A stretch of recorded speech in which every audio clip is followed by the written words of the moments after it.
Stanislas Guérini. Bonjour. Merci d'être avec nous sur CNews et sur Europe 1. C'est votre grande interview ce matin. Beaucoup d'actualités, évidemment, à commenter, à balayer avec vous. Je voulais qu'on commence par ce qui s'est passé à Viry-Châtillon, près de Paris, dans l'Essonne. Un adolescent de 15 ans est entre la vie et la mort après s'être fait lyncher hier après-midi, il n'y a pas d'autre mot, par d'autres jeunes, a priori de son âge. Ça n'est malheureusement pas la première victime de cette ultra-violence entre adolescents. On va parler de ce qui s'est passé à Montpellier avec Samara, évidemment, dans un instant. Comment en est-on arrivé là, dans ce pays ? C'est évidemment insupportable. C'est évidemment injustifiable. Ça ressemble à une forme de guet-apens. On n'a pas encore, évidemment, toutes les conditions, tout le contexte. On commence à en savoir plus sur ce qui est arrivé à Samara, à Montpellier.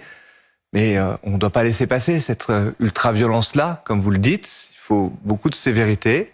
Il faut remettre tout simplement de l'ordre à tous les étages. On peut le faire, et on doit le faire en remettant des policiers dans nos rues. C'est ce qu'on s'emploie à faire. Mais là, avec des enfants de 15 ans, il faut le faire. D'autres 15 ans, ça ne se réglera pas que avec des policiers. C'est pour ça que je le dis, il faut remettre au fond de l'autorité à tous les étages dans notre société. Ça doit démarrer, évidemment, à l'école. Et le Premier ministre en a fait un sujet prioritaire, d'appliquer les règles, tout simplement. Vous voyez, le harcèlement qu'a subi Samara, on doit pouvoir, là aussi, appliquer les règles sur les harceleurs, appliquer les règles tout simplement sur la loi de 1905 et la laïcité. Il faut remettre de l'autorité partout dans notre société. Y compris dans les familles ? Bien sûr. La question des parents, évidemment, se pose. Elle s'est posée lors des émeutes urbaines. Et cette question de l'autorité qui doit s'appliquer partout, elle va évidemment aussi dans les familles. Un adolescent de 15 ans entre la vie et la mort, c'est ça l'ensauvagement ? En tout cas, c'est une forme de décivilisation. C'est le terme qu'avait utilisé le président de la République et je crois qu'il est juste. Vous savez, pour bien régler les problèmes, il faut nommer des choses. Il faut mettre des mots. Moi, hier, j'ai écouté la maman de Samara qui a parlé. Cette adolescente qui, elle aussi, était entre la vie et la mort. Je pense à elle. J'espère qu'elle se rétablira complètement. Je pense à sa famille. Je trouvais sa mère absolument remarquable. Dans les propos qu'elle a eus, elle a été d'une dignité incroyable. Et elle a dit, et il faut la croire immédiatement, ce qui s'est passé pour sa fille, non pas depuis une semaine ou quelques jours, mais depuis des années. Elle subissait visiblement un harcèlement pour son mode de vie, tout simplement, pour ce qu'elle était. Elle était attaquée, harcelée. Est-ce que les sanctions étaient à la bonne hauteur pour ceux qui menaient ces harcèlements-là ? Bien, c'est ce que l'enquête devra déterminer. C'est pour ça que je pense que ma collègue Nicole Belloubet, la ministre de l'Éducation nationale, a eu raison de tout de suite diligenter une enquête pour tout savoir et pouvoir en tirer toutes les conséquences. La mère de Samara qui raconte qu'on reprochait à sa fille d'être habillée à l'européenne sur Europe 1 et sur CNews. Et hier soir sur C8 avec Cyril Hanouna, elle a expliqué que sa fille était victime donc d'insultes, notamment à cause de sa façon de s'habiller. Samara se maquille un peu toute la journée. Elle la traitait de koufar, qui veut dire mécréant en arabe.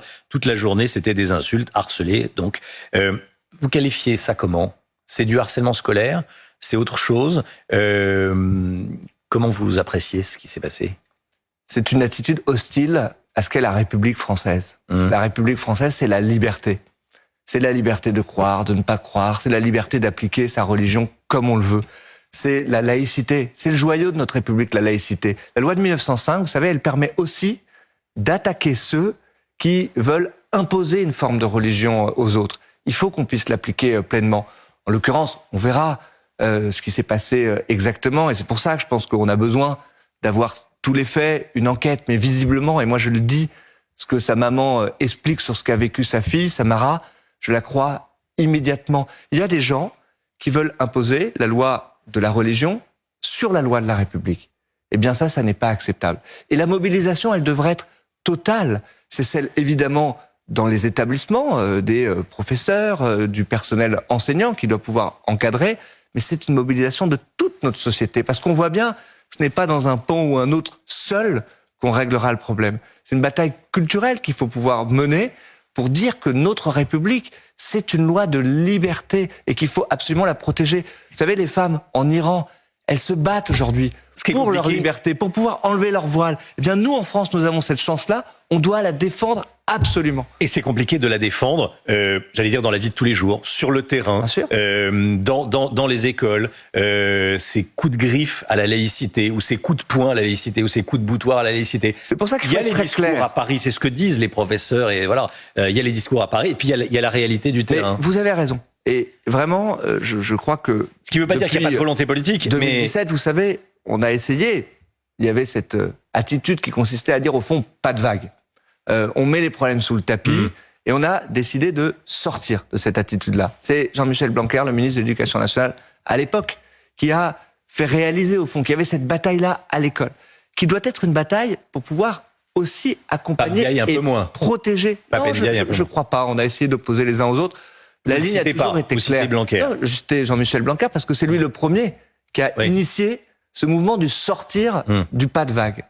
Notre Premier ministre était absolument clair quand il a pris des décisions fortes, interdire l'abaya à l'école, mais surtout, et c'est ça que je voulais souligner, en rebond à ce que vous dites, de pouvoir accompagner et protéger ceux qui sont en première ligne et qui font appliquer la laïcité. Je pense au personnel encadrant, enseignant dans nos établissements scolaires. Alors justement, et je le dis en tant que je suis ministre de la fonction publique. Stanislas Guerini, vous êtes le ministre de la fonction publique. Comment vous protégez tous les agents publics. Qu'est-ce qu'il faut faire pour mieux les protéger, les protéger? Moi, je crois que notre premier devoir par rapport à ceux qui sont en première ligne, ils sont parfois dans les établissements scolaires, ils sont parfois derrière des guichets dans nos administrations, ils sont parfois à l'hôpital, et vous le savez, ils subissent au fond les dérives de notre société. Elles sont parfois des dérives religieuses, elles sont parfois des dérives en termes de santé mentale, en termes de violence, en termes de décivilisation, vous le disiez à l'instant. Et donc oui, il nous faut mieux protéger ceux qui sont en première ligne. Moi, je suis prêt à changer la loi sur cette question-là. Vous savez que je prépare un projet de loi de réforme de la fonction publique. Eh bien, je souhaite que dans ce projet de loi, on puisse porter une mesure qui consiste à permettre aux administrations de porter plainte systématiquement à la place des agents publics si les agents publics ne souhaitent pas le faire. Dans la réalité des faits, prenez un hôpital, un agent qui va subir une menace, une violence, et parfois il considère que c'est une forme de double peine d'être lui obligé d'aller nominativement porter plainte en son nom. C'en est une. Bien, demain, je souhaite que, quelles que soient les situations, son administration, son employeur public, son hôpital, son école, puisse porter plainte à sa place. C'est une annonce que vous faites ce matin dans la matinale de CNews et d'Europe 1. Qu'on puisse porter cette mesure. C'est un signal très fort pour, au fond, montrer à tous les agents publics de notre pays, à tous ceux qui mènent des missions de service public, qu'ils ne seront jamais seuls. Et donc, il faut le faire en les protégeant, il faut le faire aussi en anticipant, en les équipant. J'étais il y a quelques jours à Nice.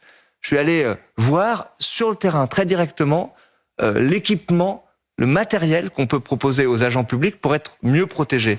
J'ai débloqué un fonds de 3 millions d'euros pour, dans toutes nos maisons France Service, partout en France, pouvoir mettre des boutons d'alerte. C'est des choses très concrètes. Un bouton qui permet à un agent de se sentir mieux protégé parce que moins seul et alerter directement un service municipal ou un commissariat directement. Ces boutons-là ont déjà, j'en suis certain, sauvé des vies en réalité. Parce que on peut immédiatement déclencher une alerte. Eh bien, ce matériel de protection, je souhaite qu'on puisse le déployer partout où ce sera nécessaire. Il faut mieux protéger ceux qui nous protègent et ceux qui nous servent. Stanislas Guerini, ministre de la Transition et de la Fonction publique, invité de la grande interview sur CNews et Europe 1. La dette, panique à bord à propos des finances publiques. Le gouvernement tente de masquer son inquiétude, mais vous allez pourtant devoir trouver des pistes d'économie dans le fonctionnement des services publics. Qu'est-ce que vous pouvez faire comme économie? D'abord, c'est pas panique à bord. La stratégie de ce gouvernement, elle est claire. Elle a permis, dans un premier temps, de rétablir les comptes publics et puis ensuite de faire face à des crises, comme on n'en avait pas vécu parfois depuis 100 ans. C'est la crise du Covid. On en est sorti grâce au quoi qu'il en coûte et je pense qu'il ne faut pas remettre en cause cette stratégie-là. Il y a eu la crise de l'inflation. On en est sorti en 2 ans. Ça nous avait pris 10 ans à la suite des années 1970. Donc, il faut assumer des choix qui ont permis de protéger les Français. Mais maintenant, il faut revenir à une trajectoire de maîtrise de nos finances publiques. Et le gouvernement, il sait prendre ses responsabilités. Il y a eu moins de recettes cette année, et donc je pense que chacun peut le comprendre. Moins de recettes, c'est moins de dépenses. On a immédiatement, c'est la première fois qu'un Premier ministre prenait un décret d'annulation de 10 milliards d'euros de dépenses. Ça concerne tous les ministères, ça concerne l'État. Sur près de 3200 milliards d'euros. De dette. C'est difficile de comparer effectivement le volume de dette et puis les montants. Mais je vous l'accorde, cet effort-là doit être amplifié.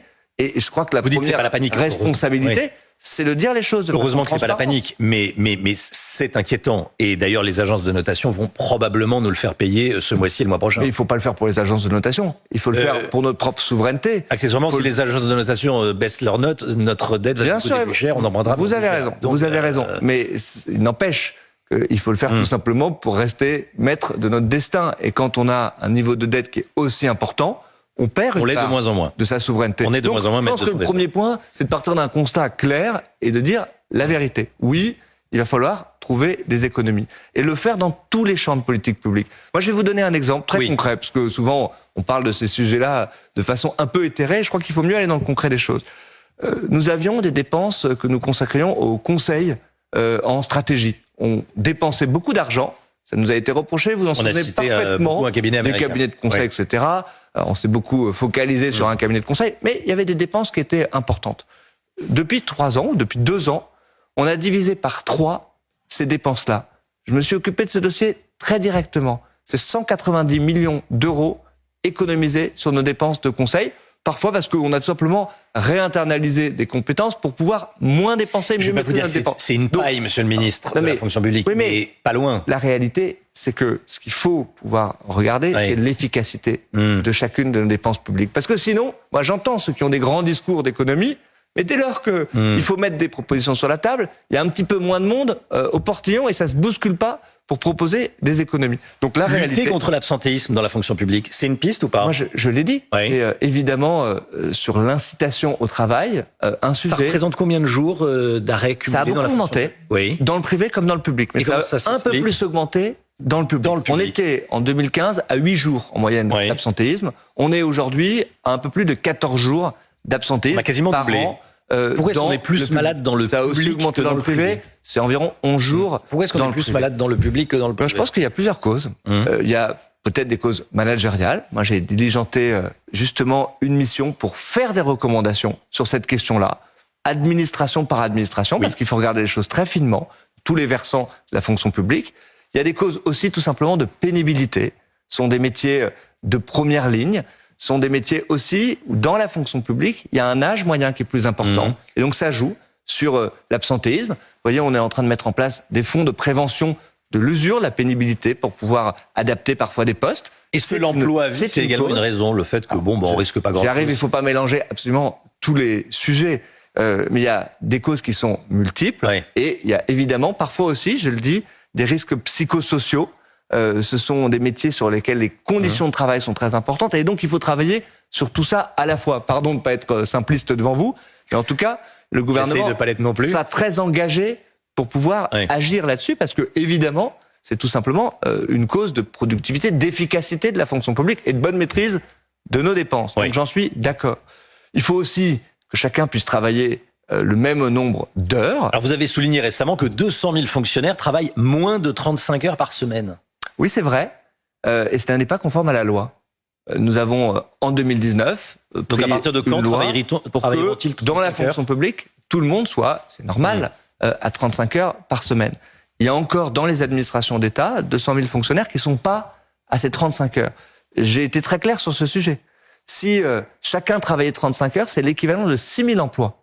Pas une paille sur cet effort-là que nous devons réaliser. Donc j'ai réuni la semaine dernière l'ensemble des secrétaires généraux de chaque ministère pour que, avant l'été, nous puissions avoir un plan d'action extrêmement concret pour que ministère par ministère, on puisse tout simplement être en conformité avec la loi. Donc en septembre, ces 200 000 fonctionnaires travailleront 35 heures? Je souhaite, il peut y avoir des conditions qui sont très particulières, qui sont liées à des métiers, et donc je pense qu'il ne faut pas faire de fausses promesses ici, mais je veux qu'il y ait un plan d'action pour que, métier par métier, en prenant en compte et en considérant, là encore, pas de simplisme, les conditions particulières, parfois c'était quasiment une forme de pacte, au fond, par rapport à une condition de pénibilité particulière d'un métier, mais qu'on puisse se mettre en conformité avec la loi. C'est tout simplement une question de justice. Et ceux qui me le disent les premiers, ce sont les agents publics sur le terrain. Ils veulent que les conditions soient les mêmes pour tous, et ça me semble assez logique. C'était la grande interview de Stanislas Guerini, ministre de la Transition et de la Fonction publique. Merci d'être venu ce matin sur CNews et sur Europe 1. Bonne journée.